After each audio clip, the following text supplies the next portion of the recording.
Present arms. Ceremonies like this have been performed to remember those that have fallen at Buckeye VFW Post 1598 since the armistice was signed on the 11th hour of the 11th day of the 11th month of 1918, ending World War I.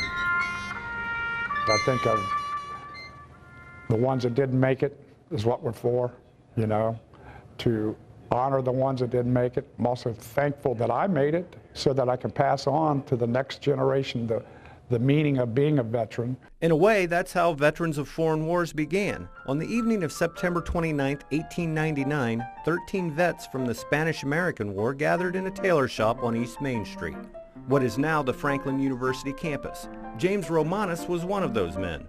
He had been troubled by seeing the sickened vets come to him in the pharmacy he owned just outside the gates of Columbus Barracks, now known as Fort Hays. I think James Romanus and his fellow comrades found a different meaning. They needed help when they got back, just like anybody else. I know they never heard the word PTSD back then, but they obviously had it. And then there was James Putnam, a wounded Spanish-American War vet who was also wounded in 1891 when he took a bullet to the leg fighting the Sioux in South Dakota. Putnam used to bicycle through the streets of Columbus looking for veterans of his old unit. Putnam wrote a constitution and laid the groundwork that exists today. They placed ads in the Columbus Dispatch, passed out information, and in less than 2 weeks, the American Veterans of Foreign Service was granted a charter, incorporated as a nonprofit. From the very beginning, you know, Romanus was passing out, he was taking money out of his own pocket to treat veterans and help veterans. By 1914, this Columbus group joined similar units from Colorado and Pennsylvania and formed the Veterans of Foreign War.